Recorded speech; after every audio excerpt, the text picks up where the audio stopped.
خاموش ماشاءاللہ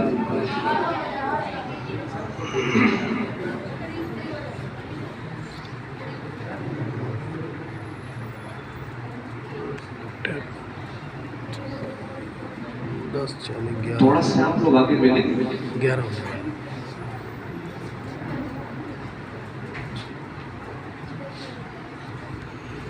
تھوڑا سا آگے جائیں مجھے اس بات کا احساس ہے کہ آپ لوگ تھکے ہوئے ہیں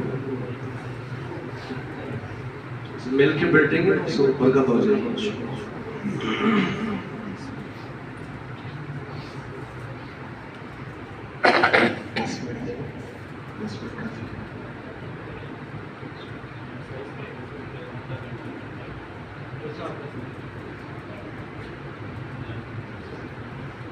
اصل میں ان لوگوں کا خیال بھی رکھنا ہے کہ بہت زیادہ محبت سے بیٹھے ہوئے ان کے چہروں پر محبت جھلک رہی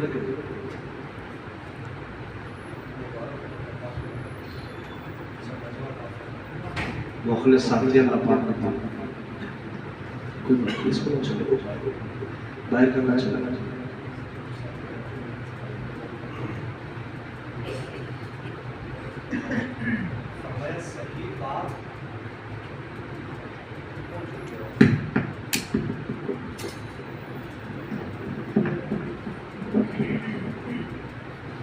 آپ لوگوں کی توجہ ہے صحیح بات صحیح موقع پر صحیح نیت سے اگر کہی جائے اور سنی جائے توجہ پہلے توجہ آپ میری طرف توجہ رکھیں صحیح بات صحیح موقع پر صحیح نیت سے اگر کہی جائے اور سنی جائے اللہ پاک اس پر انسان کو عمل کی توفیق عطا فرما دیتے ہیں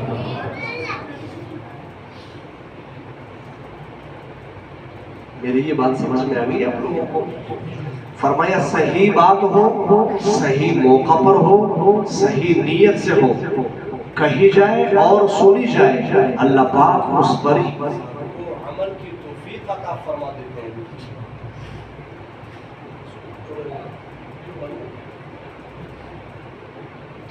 لوگوں کی توجہ ہوتی میری آواز پہنچ جائے گی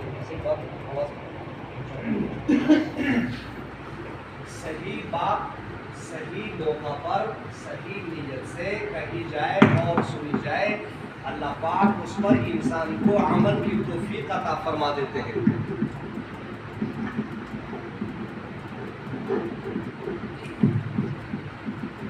آواز آ رہی ہے نا یہ لگائے مزے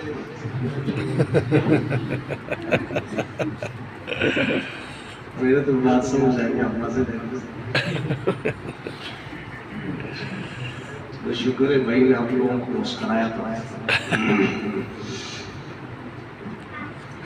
صحیح نیت سے بات سنیں گے نا انشاءاللہ تعالی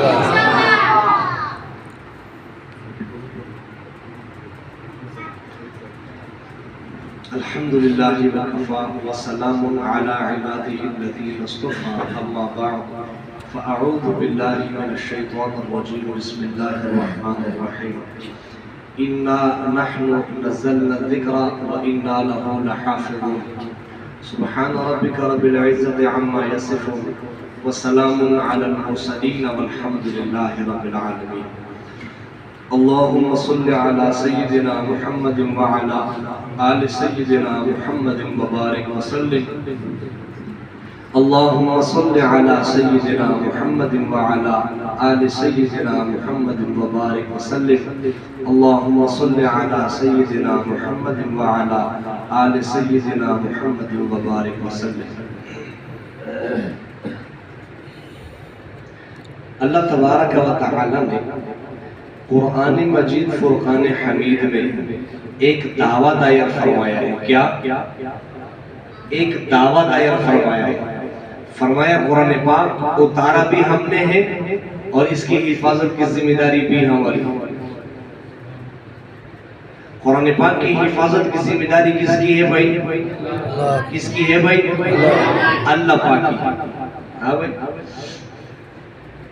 یہ جو آیت ہے نا اس آیت میں اللہ پاک نے عجیب انداز اختیار فرمایا ہے. جو ساتھی قرآن پاک کو پڑھتے ہیں اور سمجھتے ہیں انہیں پتہ ہے. فرمایا ان کا مطلب ہوتا ہے بے شک ہم. فرمایا نحن کا معنی ہوتا ہے ہم.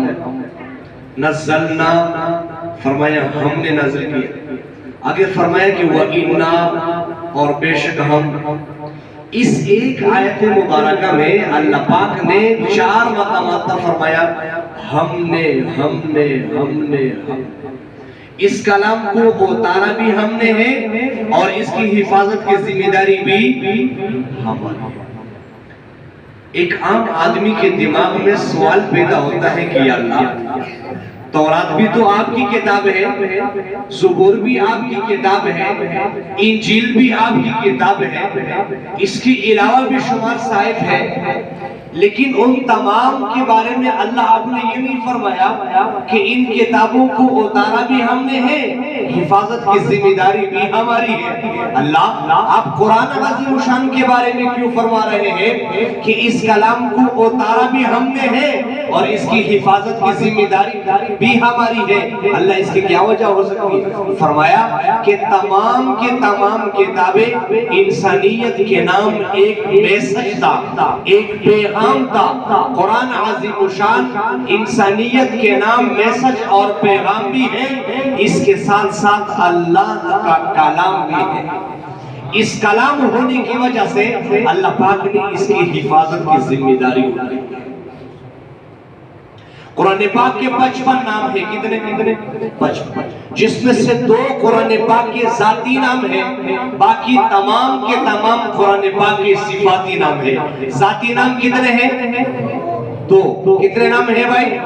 2. نمبر 1 قرآن, نمبر 2 کتاب. قرآن کا کیا معنی ہے, کتاب کا کیا معنی ہے, اس کو سمجھ لیجیے.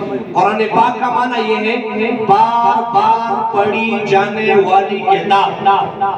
پوری دنیا کے اندر جتنا قرآن پاک پڑھا جاتا ہے اتنا کسی اور کتاب کو نہ پڑھا گیا ہے, نہ پڑھا جائے گا, نہ کوئی پڑھ سکتا ہے. کسی بھی کتاب کو آپ اٹھانے چاہے پشتو کی, اردو کی, سندھی کی, بلوچی کی, انگریزی کی, فارسی کی, آپ اٹھا کر کے پڑھیں گے, پڑھ کر کے رکھ لیں گے, دوبارہ نہیں پڑھ سکو گے. اور بھئی یہ میں نے پڑھی ایک دفعہ, پڑھ سکتے ہو؟ پوری کتاب نہیں پڑھ سکتے. قرآن پاک عظیم شان اللہ پاک کی وہ کتاب ہے جتنا پڑھو گے اتنا ایمان اور ابھرتا چلا جاتا ہے. تو قرآن کا معنی کیا ہے؟ بار بار پڑھی جانے والی کتاب. کتاب کا معنی ہے جو لکھ کر کے محفوظ کر لیا گیا. قرآن پاک اتنا پڑھا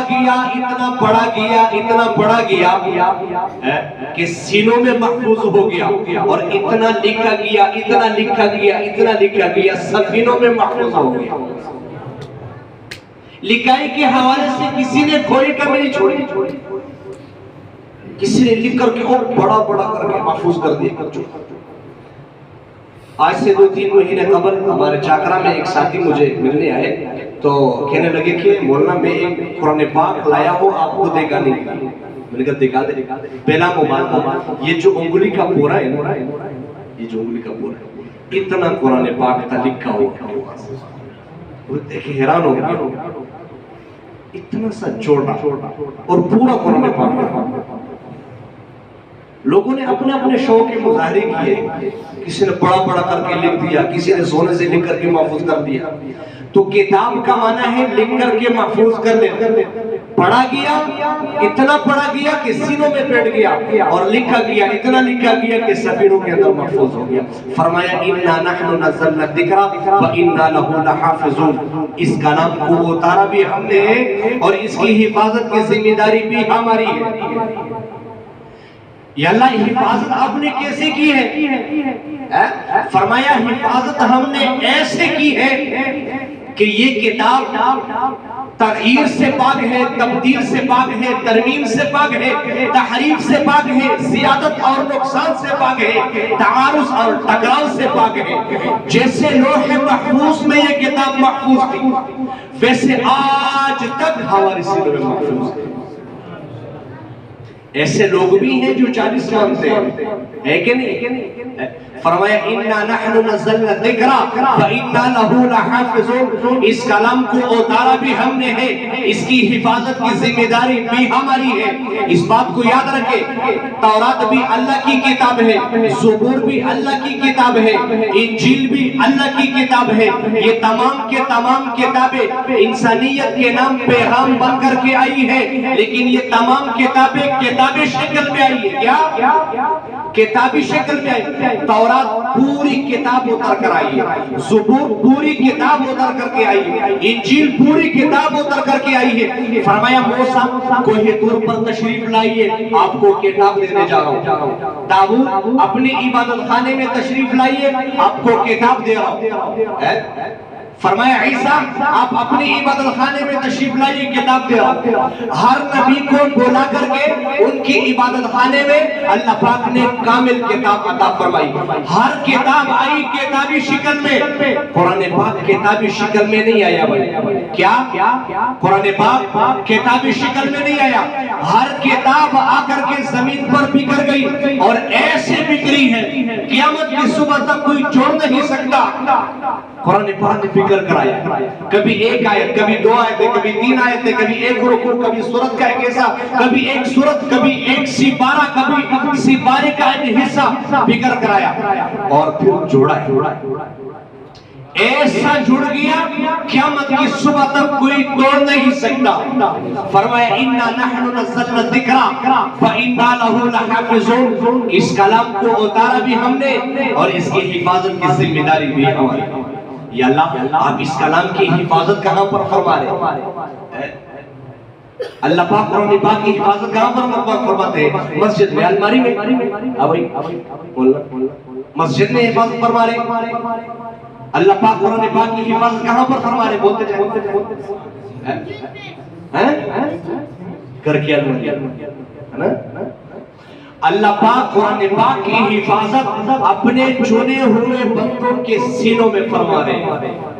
فرمایا جس سینے میں اللہ کا کلام محفوظ ہو گیا، یہ سینہ کل قیامت کے دن جہنم کے آگ سے محفوظ ہو چکا۔ جن لوگوں کے سینوں میں اللہ نے اپنے کلام کو محفوظ کر لیا ہے، یہ کوئی معمولی لوگ نہیں ہے بھائی۔ آپ نے دیکھا ہے ملک کا بادشاہ اگر یہ کمٹمنٹ کرے ملک کی چاروں سرحدوں کی حفاظت میں نے کرنی ہے، وہ خود کر سکتے ہیں؟ نہیں کر سکتے۔ کرتا کیا ہے؟ وہ ایک فوج تشکیل دیتا ہے۔ آپ نے دیکھے ہیں فوج کے اندر ہر آدمی چاہے میں فوجی بن سکتا ہے؟ ہر آدمی چاہے میں فوج میں بھرتی ہو جاؤ، کوئی ہو سکتا ہے؟ نہیں ہو سکتا۔ فوج کے اندر چنے ہوئے لوگ رکھے جاتے ہیں، چن چن کر کے لوگ رکھے جاتے ہیں اور پھر ان کا خیال بھی رکھا جاتا ہے۔ بادشاہ یہ دعویٰ دائر کرتا ہے ملک کی چاروں سرحدوں کی حفاظت میں نے کرنی، بذات خود تو نہیں کی، لیکن ملک کی چاروں سرحدوں پر فوج کا پیرا کھڑا کیا ہوا ہے، فوج کے ذریعے حفاظت کروائی، دعویٰ کرتا ہے کہ میں نے حفاظت کروائی۔ اسی طریقے سے اللہ پاک نے اس کلام کی حفاظت کے لیے اپنے بندوں میں سے بندوں کا انتخاب کیا ہے۔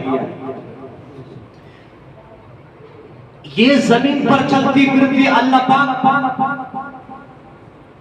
پاک کا یہ فوج ہے جن کی سینوں میں اللہ پاک کا کلام محفوظ ہے۔ فرمایا جیسے ان کی سینوں میں اللہ کا کلام محفوظ ہو گیا، اسی طریقے سے کل قیامت کے دن ان لوگوں کی سینوں کو اللہ پاک جہنم کی آگ سے محفوظ فرمائے گا۔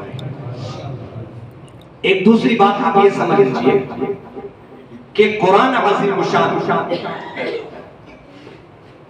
اس کے مقابلے میں کوئی بھی کسی بھی زبان کی کوئی کتاب ہو، ہم اس کتاب کو جب پڑھ لیتے ہیں، کیا جب پڑھتے ہیں، آپ نے کوئی بھی کتاب پڑھی ہو، اس کتاب کے بارے میں پھر ہم ایک عقیدہ بناتے ہیں، ایک نظریہ اپناتے ہیں۔ ایسے ہے کہ نہیں؟ یہ کتاب میرے خیال میں اگر یوں لکھی ہوتی ہے نا تو پھر یوں مزہ جاتا ہے۔ یہاں پر مصنف یوں لکھ دیتے نا تو تصنیف یوں ہو جاتی، مؤلف یوں لکھ دیتے تو تالیف یوں ہو جاتی۔ ہم اپنی رائے قائم کرتے ہیں، اپنا ایک نظریہ، اپنا ایک عقیدہ بناتے ہیں۔ قرآن پاک اللہ پاک کی وہ عظیم و شان کتاب ہے جس کے بارے میں فرمایا کہ نہیں، عقیدہ پہلے اپنانا ہوگا، نظریہ پہلے بنانا ہوگا، رائے پہلے قائم کرنی پڑھنی ہوگی، کتاب بعد میں پڑھنی پڑے گی۔ یہ اللہ وہ نظریہ کیا ہے، وہ عقیدہ کیا ہے، وہ رائے کیا ہے؟ فرمایا کہ وہ عقیدہ یہ ہے ذالک الکتاب لا ریب فیہ، یہ ایسی کتاب ہے کہ جس کے اندر کوئی شک و شبہ نہیں۔ قرآن عظیم الشان میں کوئی شک و شبہ ہے؟ کوئی شک و شبہ نہیں۔ اس عظیم الشان کتاب کی بے شمار خصوصیات ہیں۔ آج میری آپ کی زندگی جو قرآن پاک سے خالی ہے، اس کی مین وجہ کیا ہے کہ میں نے آپ نے قرآن پاک کو پہچانا نہیں، قرآن پاک کا تعارف ہی نہیں ہے۔ قرآن پاک میں ہے کیا پتہ ہے ہمیں؟ ہمیں پتہ ہو قرآن پاک میں کیا ہے؟ پتہ ہے؟ قرآن پاک کی ایک بڑی خصوصیت یہ ہے، ایک بڑی خصوصیت کہ 8 سال کا بچہ بھی یاد کر لیتا ہے، 80 سال کا بوڑھا بھی یاد کر لیتا ہے۔ دنیا کی کوئی کتاب اٹھا لے، 10 صفحات کی کیوں نہ ہو، 10 آدمیوں کے حوالے کر دے، نہیں یاد کر سکتے۔ اگر کوئی ذہانت کے طور پر یاد کر لے، وہ یاد رہتی نہیں ہے، وہ اگلے دن بھول جائے۔ قرآن عظیم الشان واحد وہ کتاب ہے کہ بچپن میں بھی یاد ہو جاتی ہے اور بچپن میں بھی یاد ہو جاتی ہے۔ یعنی اس کا ایک نتیجہ تو یہ ہے کہ بہانہ ختم ہو گیا۔ ایک آدمی اگر یہ کہے کہ بال سفید ہو گئی بھئی، اب تو مجھ سے قرآن پاک نہیں پڑھا جاتا ہے، میں نہیں پڑھ سکتا ہوں، نہیں سیکھ سکتا ہوں، یہ بہانہ ختم۔ قرآن پاک وہ عظیم الشان کتاب ہے کہ بچپن میں بھی یاد ہو جاتی ہے اور بچپن میں بھی یاد ہو جاتی ہے۔